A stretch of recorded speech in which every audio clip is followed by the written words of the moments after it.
할렐루야. 죽음의 권세를 이기시고 부활하신 부활절 주일 아침, 하나님께 예배하기 위하여 주의 존전에 나오신 우리 사랑하는 성광의 모든 성도들에게 크신 은혜가 가득하시기를 축원합니다. 이 시간 부활의 기쁨을 함께 누리면서 찬양하고 말씀을 듣고 기도하며 또한 예물을 드리는 여러분들에게 하나님께서는 이 땅에서, 이 세상에서는 결코 얻을 수 없는 진정한 은혜와 복을 우리 모두에게 충만하게 내리실 것을 믿습니다. 기독교 역사에 있어서 가장 중요한 사건은 부활이라고 말할 수 있습니다. 예수께서 십자가에 달려 죽으신 어둠의 그늘에서 3일 동안 계시다가 다시 살아나셨다는 것이야말로 하나님의 자녀로 살아가고 있는 이 땅의 모든 주의 백성들에게 가장 큰 기쁨이고 소망입니다. 그 이유는 예수님 때문에, 주님의 부활로 인하여 우리 모두가 다시는 어둠의 권세를 두려워하지 않아도 되기 때문입니다. 죽음 때문에 우리가 더 이상 고통당하지 않아도 되기 때문입니다. 죽음의 검은 그림자가 이제 더 이상 우리를 무섭게 하지 못하기 때문입니다. 사실 엄밀하게 말씀을 드리면 어둠이라는 것, 죽음이라는 것은 살아있는 모든 사람들에게는 피하고 싶은 대상입니다. 제가 존경하는 목사님으로부터 직접 들은 말입니다. 실화이지요. 예전에 청년을 담당하고 있는 전도사님이 그 교회 청년들과 함께 기도원으로 밤 기도를 하러 갔습니다. 지금은 우리 교회 청년들도 그러한 일이 거의 없지만 제가 청년을 보냈을 때만 하더라도, 그리고 그 이전에 우리 그런 것을 기억하시는 우리 교회 어르신들이 많이 계실 텐데, 청년 때에 기도원에 가서 산에 올라가 밤 기도를 하는 일들이 많이 있었습니다. 지금은 그런 걸 찾아보기가 어려운 시대가 되었지요. 지금이나 그때나 청년은 미래가 불안전하고 또한 삶에 대한 여러 가지 준비해야 하는 일들이 있었기 때문에 청년 때에 기도원에 가서 산에 올라가 밤에 기도하는 일들을 많이 하곤 했습니다. 그 전도사님도 자기가 섬기는 청년들을 데리고 기도원에 가서 밤에 밤기도, 산기도를 하러 올라갔습니다. 나무 하나씩 붙들고 뿌리를 뽑고 응답받고 내려오자 굳은 결심을 가지고 갔습니다. 그 전도사님은 혹시 그 깜깜한 밤에 청년들에게 혹시 사고라도 생기면 안 되니까 청년들 중에서 등치도 크고 건장하고 또 힘도 있고 또 나이도 있는 청년, 남자 청년 4명을 뽑아서 그 산 올라가 있는 그 지역 4군데에 배치를 했습니다. 4군데에 배치를 하고 주로 여자 청년들, 나이 어린 청년들은 그 4군데 배치된 청년들 그 안쪽으로 이렇게 자리를 잡게 하고 산기도를 하도록 그렇게 준비하고 지시를 했습니다. 캄캄한 밤 듬성듬성 떨어져서 이제 청년들이 기도를 시작합니다. 주여, 주여, 주여. 우리 한국 교회만 있는 건데 주님을 3번 크게 부르고 청년들이 막 기도를 시작하려는 그 무렵 산등성이 맨 위에 올라가 있었던 남자 청년, 건장한 청년이, 그것도 그 청년은 군대에 있다가 휴가를 나와서 그 휴가 기간에 교회 청년이 밤에 기도원 산기도를 간다니까 이제 쫓아온 거예요. 그러니까 전사님은 현역 군인이고 또 건장한 청년이니까 그 맨 쪽에 배치를 해서 혹시 모르는 사태에 좀 대비하라고 제일 위에 올려보낸 거죠. 그런데 그 청년이 기도를 하려고 하고 있는 그 시간에 갑자기 으악 소리를 지르더니 귀신이다 소리를 지르면서 산 밑으로 정신없이 내려가기 시작했습니다. 막 기도를 시작하라고 했던 그 가운데 있는 여자 청년들, 나이 어린 청년들이 그 형, 그 오빠가 소리를 지르며 내려가는 걸 듣고 깜짝 놀래가지고 얼굴이 사색이 돼서 모두 자리를 박차고 일어나가지고 으악 소리를 지르면서 다 밑으로 내려갔습니다. 나중에 전도사님이 이 사태를 파악해 보니까 산 가장 위쪽에 올라가 있던 그 건장한 청년이 자신도 이제 나무 하나를 붙들고 뿌리를 뽑고 응답받아야지 기도를 막 하려는 순간 바람이 휙 불더니 하얀 비닐봉지 하나가 공중으로 확 떠올랐습니다. 그것을 본 그 청년이 그 어두운 밤에 하얀 소복을 입은 귀신, 여자 귀신이 자기를 향해서 달려오는 것 같아가지고 소리를 지르고 귀신이다 그리고 밑으로 뛰어내려간 거죠. 덩치도 큰 청년이 말이에요. 현역 군인이 어두운 밤에 날리는 비닐 조각 하나 때문에 정신없이 밑으로 뛰어내려가게 된 겁니다. 비닐 조각이 하나 때문에 그날 산기도를 하기 위해서 올라간 청년 수십 명이 사정없이 무너져 내렸습니다. 그렇게 산기도는 산에 올라가기 시작한 지 15분도 되지 않아서 완전히 망가져 버렸습니다. 실화입니다. 실화. 이 우스운 이야기가 실상은 우리 신앙의 삶에서 결코 우습지만은 않은 이야기입니다. 어둠이라는 것은 오늘 예배하는 여러분들에게도 때로 무섭게 여겨집니다. 어두움은 여러분을 아주 우스꽝스러운 존재로 만들어버립니다. 하나님의 백성으로 살고 있는 여러분들을 우스꽝스러운 모습으로 여러분들을 만들어버립니다. 어둠은 우리들에게 그렇게 만만한 존재가 아닙니다. 더군다나 그 어둠의 시간이 길어지게 되면 우리 안에, 여러분들 안에 있는 희망이라는 것을 말아먹어 버립니다.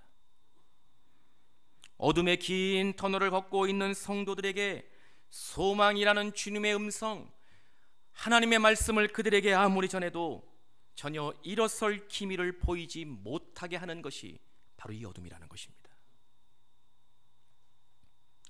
특별히 우리 지난 주간에는 우리 모두가 알고 계시는 것처럼 도대체 말이 되지 않는 사건 때문에 온 나라의 국민들이 슬픔에 빠져 있습니다. 제주도를 떠나서 인천항을 떠나서 제주를 향해 가던 세월호가 진도 앞바다에서 침몰한 사건 때문이죠. 제주도로 수학여행을 떠났던 안산에 있는 단원고등학교 2학년 학생들이 배에서 빠져나오질 못했습니다. 선장을 비롯한 선원들은 아주 기초적인 대피 매뉴얼만 따랐어도 어떻게 배에 문제가 생기면 어떻게 대피시켜야 되는지 그 순서만 잘 따랐어도 대부분의 사람들, 어린 학생들은 아마 모두 구조됐을 겁니다. 배 이상이 생기기 시작한 지가 2시간이 흘렀다는데 그 시간대 상식적으로 배에 이상이 생기면 선장은 모든 선원들 또 승객들에게 구명조끼를 입혀서 갑판에 나오게 하는 게 상식이랍니다. 생각해봐도 그렇잖아요. 배가 침몰하면 그 어두운 곳, 좁은 공간에 갇혀 있으면 지금 그 꼴 나는 거잖아요. 그럼 배가 이상이 생기면 무조건 모든 승객들은 갑판으로 나와야 되는 겁니다. 그리고 그 배에 그 구명정들이 막 엄청나게 달려 있었잖아요. 근데 그걸 안 한 거죠. 그냥 그 자리에 가만히 있으라고 이야기만 해서 그 학생들 또 선생님들 말 잘 들어서 그냥 그 자리에 다 있다가 지금 저는 그 뉴스를 이렇게 볼 때마다 그 선장이 무슨 귀신에 쓰이지 않고서야 어떻게 그런 행동을 할 수 있었을까? 도무지 이해가 되지 않습니다. 그들은 구조돼서 살아있지요. 그들과 함께 구조되어 나왔던 수학여행의 책임자였던 그 학교 교감 선생님이 스스로 목숨을 끊었습니다. 그걸 견딜 수가 없어서, 삶을 더 이상 살아갈 수 없어서 스스로 목숨을 끊어버렸습니다. 이 나라에 어떻게 이러한 일이 일어나는지 참 알 수 없는 일입니다. 어떻게 이 땅에서 살아갈 수 있을까? 그러한 생각도 들고요. 우리나라 사람들은 이거 어떻게 하면 좋을까? 이런 생각도 들고, 정치하는 사람들은 도대체 뭘 하는 걸까? 이런 생각도 들고, 국가가 국민을 보호하지 못하는 국민들만큼 불행한 국민이 또 어디 있을까? 별 생각이 다 듭니다. 이러한 상황에서 어떻게 부활절 설교를 준비해서 말씀을 전해야 할런지 목사로서 참 난감하고 힘든 일인지 모릅니다. 우리들이 잘 알고 있는 것처럼 예수님이 십자가에 달리셔서 죽으시고 난 뒤 주님은 겨우 3일 동안 죽음의 그림자에 누워 계셨습니다. 3일 동안. 그런데 그 3일 동안 무려 3년을 주님과 함께 따라다니며 예수님으로부터 말씀을 배웠던 제자들이 모두 절망의 나락으로 빠져들어갔습니다. 그들에게 주님이 그렇게 말씀하시고 가르치셨던 하나님 나라에 대한 소망을 그 3일 동안 모든 제자들은 까맣게 잊어버렸습니다. 그리고 예전에 살았던 자신들의 삶의 모습으로 모두 다 되돌아가 버렸습니다. 3년이라는 결코 짧지 않은 시간 동안 주께서 친히 제자들을 가르치시고 훈련하시고 양육하셨음에도 불구하고 단 3일 만에 그들은 모든 것을 포기하고 절망 속에서 두려운 마음으로 원래 삶의 자리로 되돌아가 버렸습니다. 이만큼 죽음이라는 어두움은, 절망이라는 어둠의 그림자는, 실패라는 검은 세력은 잘 훈련된 주님의 제자들조차도 무너지게 만들 만큼 위력적인 것임에는 분명합니다. 만약 예수께서 죽음의 그늘에 그대로 계셨더라면, 죽음의 어두운 곳에서 살아나오지 못하셨다면 이 땅의 모든 사람들은 그 어떠한 소망도, 새로운 세계에 대한 꿈도, 진정한 기쁨도 누리지 못하면서 살고 있었을 겁니다. 그런데 주님은 살아나셨습니다. 할렐루야. 주님은 죽음에서 당당히 부활하셨습니다. 이것을 여러분들의 삶에서 믿음으로 고백하고 계십니까? 주님은 부활하셨습니다. 예수께서 어두운 세상으로부터 밝은 빛으로 살아오시게 되자 두렵고 어두웠던 어둠 죽음은 한순간에 허상이라는 것이 드러나게 되었습니다. 주님의 부활을 통하여 이 땅에 빛으로 오시고 주님이 실체적인 실상으로 다가오셨기 때문입니다. 이 세상의 모든 사람들은 이제 더 이상 어둠이나 죄나 죽음으로부터 두려워할 필요가 없어졌습니다. 이것이 바로 하나님이 예수님의 부활을 통하여 이 땅에 이루고자 하셨던 그분의 목적이었음을 오늘 예배를 통하여 깨닫는 은혜가 있기를 축원합니다. 여러분들 하나님의 사랑과 감사로 이 세상에 승리하는 삶을 살아갈 수 있음을 믿음으로 고백할 수 있기를 축원합니다. 오늘 우리가 함께 읽은 시편 118편 말씀은 예배하는 성광의 성도들에게 하나님의 크신 능력과 구원의 은혜를 기뻐하라고 말씀하고 있습니다. 오늘 본문 14절은 여호와는 나의 능력과 찬송이시요 또 나의 구원이 되셨도다 들려주고 있습니다. 오늘 시편을 기록한 저자는 오늘 본문에 되는 말씀 앞부분의 말씀에서 우리가 그 부분을 자세하게 읽어보면 시편 저자의 삶 속으로 밀고 들어오는 힘겨운 문제로 인하여 그가 고통 속에 있었음을 고백하고 있습니다. 그 스스로 아무것도 할 수 없을 정도로 자포자기에 빠져 있었다는 것을 우리에게 알려줍니다. 그의 인생의 어둠의 그림자가 너무도 짙게 드리워져 있었다는 것을, 그가 엄청나게 힘들어하고 있었음을 우리에게 보여주고 있습니다. 자신의 계획과 뜻과는 아무런 상관없이 그가 세상 속으로 밀려들어가는, 빠져들어가는 두려움 속에 있었음을 우리에게 보여줍니다. 그런데 저자는 그가 완전하게 무너지지 않고 그가 완전하게 무너지지 못하게 했다는 분명한 이유를 발견하고 오늘 우리에게 말씀으로 고백하고 있습니다. 그것은 바로 그가 여호와 하나님이 그와 함께하고 계시다는 것을 발견했기 때문입니다. 이것이 바로 14절의 고백으로 시편의 기자가 쓴 겁니다. 하나님만이 나의 능력의 원천이십니다. 여호와만이 내 삶에 노래하는 노래의 근원이십니다. 주께서 나에게 진정한 구원을 허락하셨기 때문입니다. 오늘 시편의 고백이 우리들에게, 예배하는 성광의 모든 성도님들에게 동일한 은혜로 고백될 수 있기를 축원합니다. 어렵고 힘들어온 고통 순간에서도 시편의 저자는 오직 하나님만을 의지하는 것만이 그가 살아갈 수 있는 유일한 길이라는 것을 절절하게 깨달을 수 있었습니다. 그것으로 인하여 그의 삶을 힘겹게 짓누르고 있었던 어둠의 그림자는 실상이 아니라 실체가 아니라 아무것도 아니었음을 시편을 통하여 우리에게 외치고 증거하고 있습니다. 오히려 시편의 저자는 그에게 찾아왔던 고난의 문제는 그를 더욱더 믿음으로 굳건하게 만드는 기회였음을 깨닫게 되었다고 말합니다. 그리고 그 모든 것이 우리의 삶의 긴 여정의 관점으로 보면 하나님께서 자신을 너무도 사랑하셔서 그의 삶을 인도하고 계시는 하나님의 섭리의 과정이었음을 깨달았다고 들려주고 있습니다. 저는 시편의 말씀이 왜 오늘 본문으로서 부활주일과 연결되고 있는지를 잘 깨달을 수 있었습니다. 주님의 부활은 이 세상을 살고 있는 모든 성도들에게 생각을 완전히 바꾸어 주어야 함을 우리에게 증거했기 때문입니다. 하나님의 자녀로 우리들이 이 세상을 어떻게 보아야 되는지 결정적인 단서를 우리에게 제공해 주는 것이었습니다. 오늘 예배하는 여러분들이 이 세상 사람들과 어떻게 다른 눈으로, 다른 시각을 가지고 세상을 보아야 되며 세상의 흐름을 보아야 되는지 알려주었습니다. 분명 우리들에게는 현실이라는 것이 있습니다. 지금 여러분들이 처해 있는 상황이라는 것이 있습니다. 그리고 그것이 여러분들을 지배하는 것처럼 여겨집니다. 그래서 현실과 상황 때문에 우리는 힘겨워합니다. 이것을 넘어서고 이것을 극복하기 위해 부단히 노력하지만 내 힘만으로는 되지 않는 것 같은 절망이 우리에게 찾아오기도 합니다. 어둠의 그림자가 우리를 뒤덮고 있는 것처럼 여겨지기도 합니다.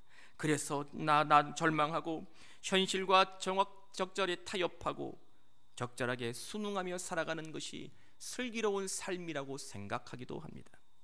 그러나 부활의 주님은 저와 여러분들에게 그것이 아니라고 말씀합니다. 우리들은 새로운 눈을 가지고 다른 세계를 꿈꾸며 세상이 듣지 못하는 하나님의 음성을 들어야 한다고 2000여 년 전에 주께서 몸소 부활하시는 것을 통하여 우리에게 보여주셨기 때문입니다. 이것을 믿으시면 아멘 하십시다. 아무리 어둠의 세력이 강하고 크게 보일지라도 그것이 여러분들의 삶을 지배할 수 없음을 주님은 말씀하고 계십니다. 현실의 그 어떠한 장벽도 여러분들을 결코 막아설 수 없다고 하나님은 선언하고 계십니다. 하나님께서 여러분들에게 권능으로 부활의 주님으로 성령이 역사하셔서 여러분들을 새롭게 이끌고 세우시는 부활의 기쁨을 누리게 하시는 은혜가 우리 모두에게 있음을 간절히 축원합니다. 이것이 바로 예수 그리스도의 부활로 인하여 우리 모두에게 가능해진 하나님의 은혜임을 믿으시기 바랍니다. 그렇기 때문에 주님의 부활을 기뻐하며 죽음으로부터 승리하신 예수님을 경축하는 오늘의 이 예배의 시간에 혹시라도 여러분들이 여전히 이 땅의 어둠의 조각을 만지작거리고 있다면 그것은 하나님의 능력을 인정하지 않는 것이 됩니다.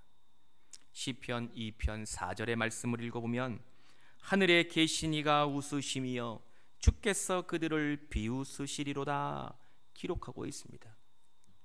예수님의 죽음, 주님을 십자가에 못 박으면서 주님을 고문하고 채찍질하면서 예수를 향하여 비웃고 조롱하고 비난했던 그들을 이제 하늘에 계신 전능하신 하나님이 그 세상을 비웃으신다고 말씀하고 있습니다. 이것이 바로 주님의 부활이 주는 참다운 의미임을 깨달을 수 있기를 축원합니다.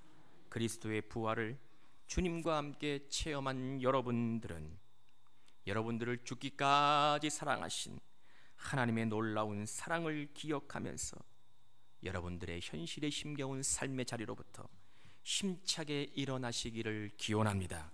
여러분들 눈에서 흐르는 눈물을 닦아내시기를 축원합니다.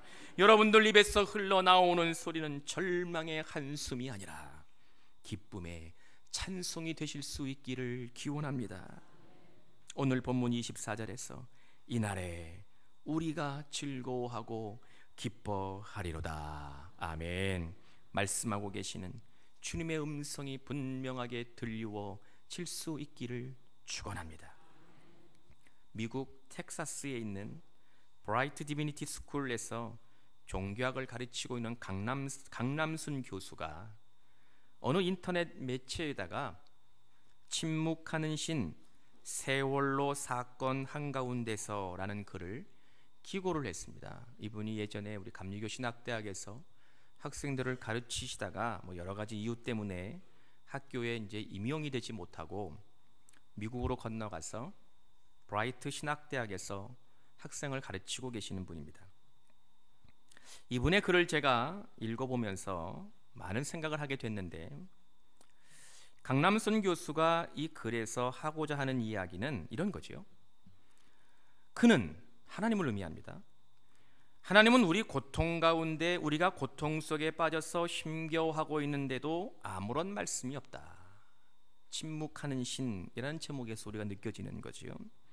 그렇기 때문에 우리는 우리의 삶의 고통 속에서 힘들어하는 우리를 보시면서 아무 말씀도 하지 아니하시는 하나님에 대한 이해를 바꾸어야 한다고 주장합니다.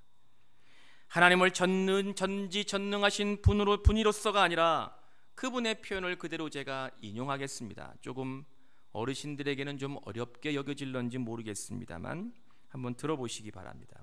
그분의 말을 그대로 인용하면, 신을 믿는다는 사람들이 이제 기도하고 절절히 염원해야 할 신은 고통과 절망의 현장에서 연대를 나누는 연대의 신이며, 그 누구도 그 어떠한 근거에서도 억압하고 차별하거나 저주하지 않는 것을 허용하지 않는 포용의 신이며, 보다 정의롭고 평화롭고 평등한 세계를 향해 책임적으로 헌신할 것을 촉구하는 책임의 신이며, 한 사람 한 사람의 고귀성을 인정하고 끌어안고 그들에게 환대의 손을 내미는 생명과 연민과 환대의 신이다. 이분이 하는 의도를, 말하고자 하는 의도를 제가 모르는 바는 아니지만, 이 글을 읽으면서 제가 느낀 것은, 저에게 이 강남순 교수의 주장은 하나님의 초월성, 전능성에 대하여 이제 그만 여러분들은 미련을 버리라 라는 것처럼 들려졌습니다. 그 대신 우리 안에 사람됨, 인간성이나 회복하고 살아라, 그러한 권명과 같이 들려졌습니다. 저는 이분의 주장에 동의할 수 없습니다. 이 세상에 어떠한 사람들이 무슨 말을 하더라도 그것이 터무니없이 들리는 주장이든 설득력 있고 그럴듯하게 보이는 항변이든, 하나님은 우리 안에 살아계시며 전능하신 하나님은 이 땅의 모든 고통받는 자들을 위로하시는 분이십니다. 아무것도 볼 수 없고 캄캄한 어둠 속에 절망 속에 빠져있는 그들에게 하나님은 찾아오시어서 그분의 방법으로 우리에게 새로운 길을 열어주시는 분이심을 믿으시기 바랍니다. 하나님은 살아계십니다. 하나님은 우리에게 찾아오시어서 여러분들의 삶 속에 임재하시는 분이심을 깨닫는 은혜가 있기를 축원합니다. 2000여 년 전에 하나님은 그분의 외아들을 이 땅에 보내셔서 이것을 생생하고 분명하게 보여주셨습니다. 주님의 부활은 이것을 우리에게 깨닫게 하시는 은혜의 사건입니다. 사랑하는 성광의 성도들, 주께서 부활하신 날 그 부활의 그 신은혜가 세월로 사건으로 인하여 참담한 마음으로 고통 속에 힘겨운 시간을 보내고 있는 모든 분들에게, 우리 대한민국의 모든 국민들에게, 오늘 예배하는 성광의 모든 성도들에게 함께 하시기를 간절히 축원합니다.